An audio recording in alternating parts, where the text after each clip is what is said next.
Hello everyone, welcome to a new video. Today we're going to be reviewing the GT-S board, Onewheel's flagship. Now, I have ridden pretty much every board there is, except the custom do-it-yourself stuff that you guys have in the USA. My friend Alisz lent me her board. We're gonna test it today. We're gonna focus mainly on power, range, and torque, which are the three main pillars that you want on a super board. Now, it's gonna be fun to compare this board to the other ones that I've tried. I have tried the Float Wheel ADV and I had my Fun Wheel X7. So yeah, let's see how it stacks up. With me, I have two friends today here. I have Julian riding my XRV and Daniela riding her stock XR. And here is the beast, the Onewheel GT-S.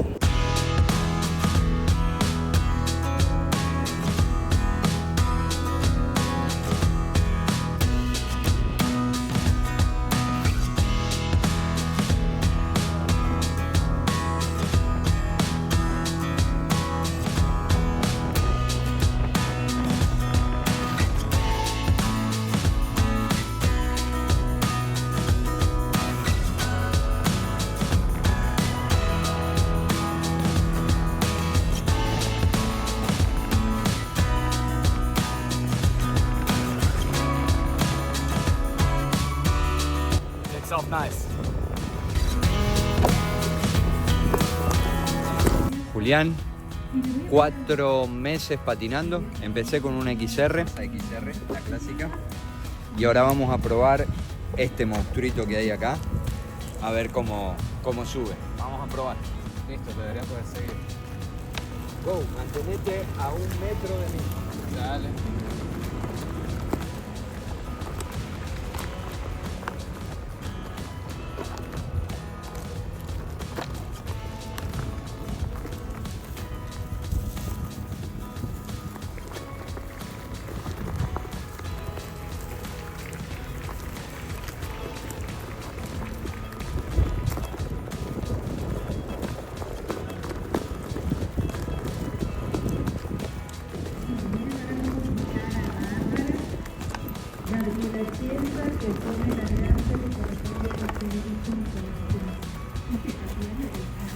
Ok, está buena, es muy suave, es súper suave para subir, es suave, o sea, está entre suave y sólido, los pequeños movimientos, pero es muy alta, se siente muy alta, o sea, a diferencia de la clásica. Vamos a hacer que Dani la pruebe y vemos qué onda.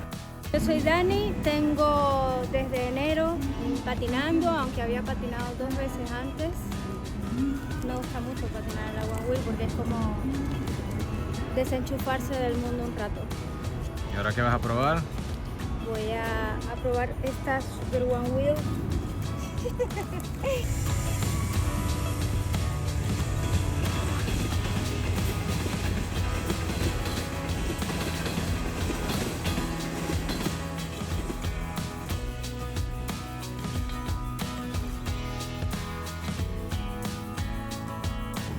Ajá, ¿qué onda? Wow, responde de inmediato. Es muy suave, es abarcativa en la tierra y da mucha seguridad porque como tiene como una interacción entre el movimiento de uno y la respuesta, uno si toma bien la decisión va justo a donde uno quiere y eso te da mucha confianza para, una vez que conociste el camino, seguirlo como paseo. Así que me encantó.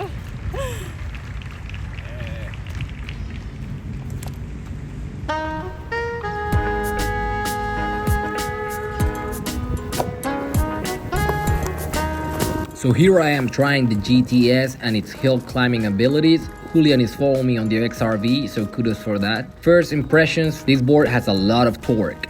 Now, as you can see, I can climb pretty easily. It doesn't matter if I find branches or anything. Now, you might want to stay because something happens.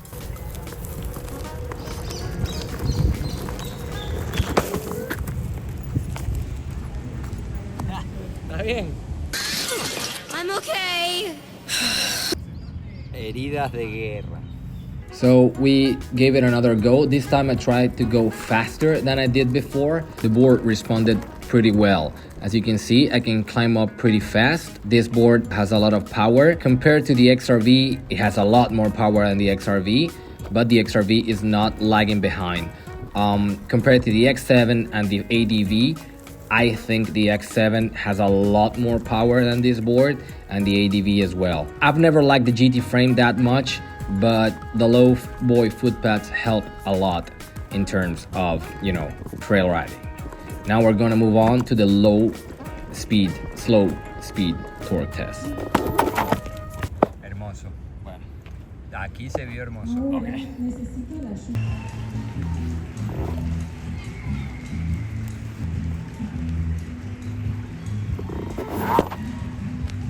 Le faltó velocidad. Eso, ¿viste? Eso. Grabando. Sí. ¿Y por qué la mía no? No, probá la mía otra vez.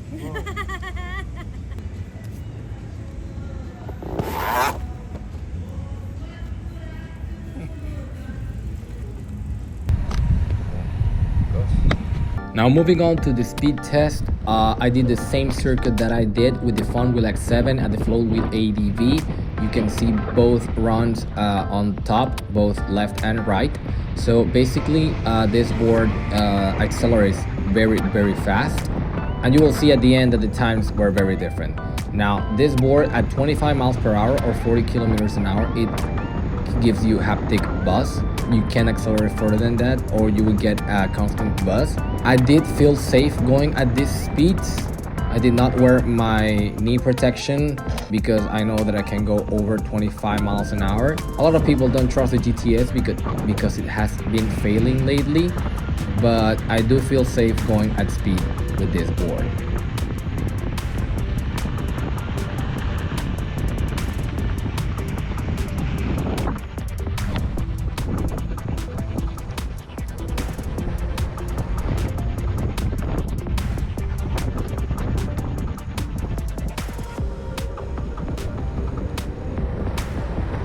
As you can see, it was the slowest of them all, with over 7 seconds of difference.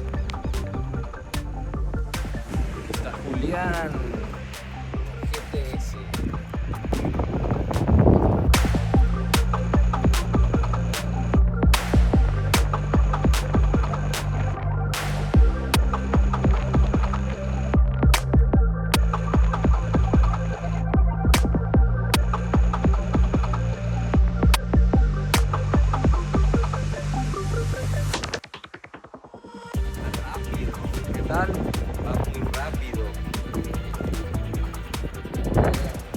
Va muy rápido.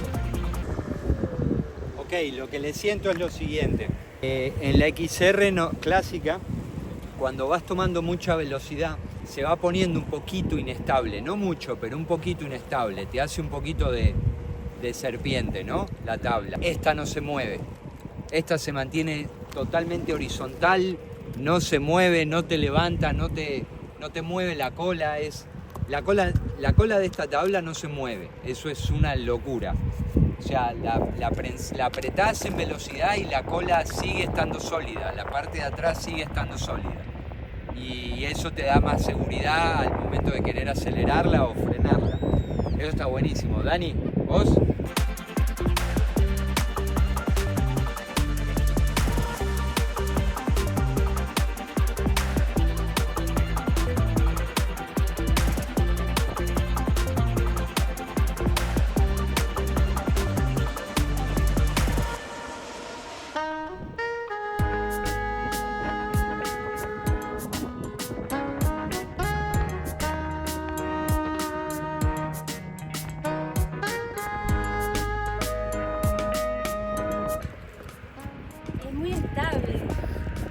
Me parece que el caucho no registra tantas cosas como para hacerte sentir cómoda agarrando la velocidad, y eso te da más confianza para poder acelerar sin miedo, sin que se te desestabilice. Porque yo me asusto cuando la tabla responde o registra demasiado fuerte, ¿no? Los relieves. Esto es como que amortigua también.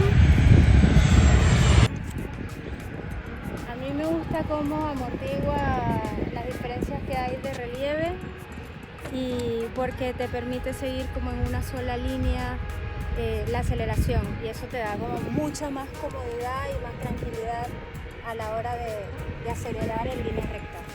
Así que me encanta. Muy bien.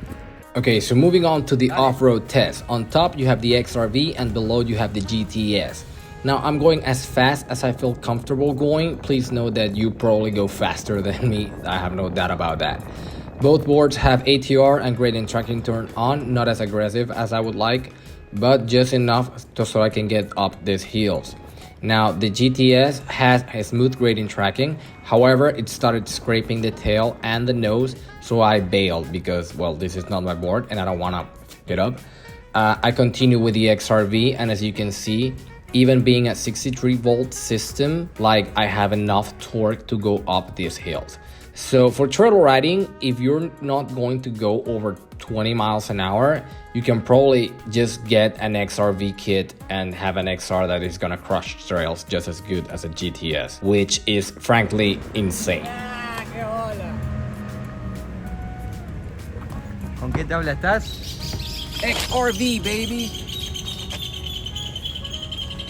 Puede ser práctica también.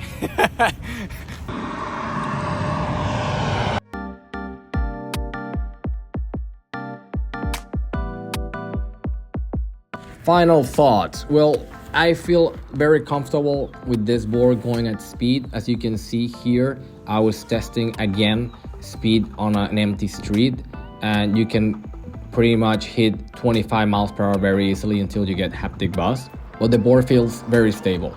The performance tire is not my favorite tire. I get the same impression on this board that I got on the Pine S. It's just okay on street, but it shines on dirt, right? Like, the performance tire is a very good off-road tire, but for streets I don't like it that much. Now, as Julian said, he shared the same impression that I got when I first tried the GT frame. It is very high, it is very tippy. I figure that the GT-S Rally probably fixes that with their own version of WTF rails and the angles that they have. But this board, as it is stock, it is $2,900, and I still don't like the feel that much. Things I would change about this board: I would change the motor, because I don't like the 6.5-inch rim. I think I like the 6 inches one better, and the 5 inches one, I've never tried it, but it's probably even better than that. Let's go with the things that I like. I like that you can go fast, and I like that it feels very safe. I don't like the GT frame at all. I don't like that I would have to spend more money to get this board more to my liking with the Rally Edition. I mean, for $2,900, I think it should come with a better setup for that kind of money. I don't like that the stock charger takes 3 hours to charge, especially with the range you get. Oh, look at this. This is when I'm going to skirt.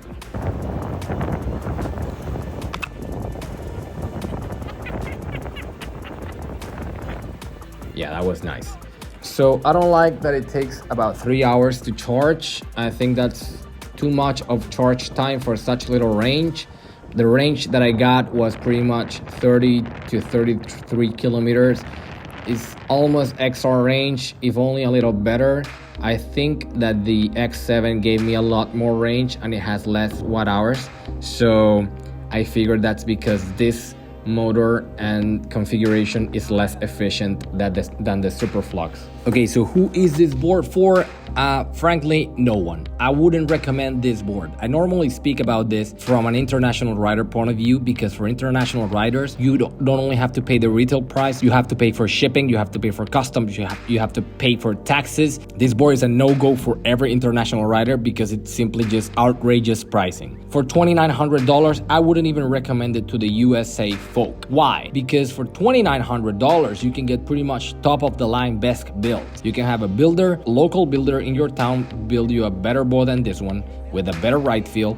You can buy from Float Wheel the ADV2 that pretty much crushes this board on both power, range, and torque, and even support because you get replacement parts for free if something breaks. You can buy a Fungineers Funwheel X7, which has pretty much the same range, or for me was a little more, but who knows. And you pay pretty much $700 less than a GT-S. So I mean, I understand that the GT-S offers pretty much out of the box, just turn it on and ride experience, and you don't have to program it, you don't have to calibrate it, and you have to pretty much go over any of that stuff. But this board as it is, I wouldn't buy it. I would buy the Rally Edition because I think the rails are probably better. The 6-inch rim is probably a lot better than this one. And still, are you going to spend $3,500 when you can get a better board for $1,000 less? You have to weigh yourself, like which option do I like better? Do I want to spend $1,000 more, or should I just learn how to VESC? I think Future Motion needs to revise this, pretty much the whole lineup, because I think this board, if they unlock its power, would be insanely more powerful. We have 113 volts, and an 84 volt build has more power and range than this one does, and the XRV, for Christ's sake, has just as much low end torque. So I don't know. Final review, too long, didn't watch. Do not buy this board.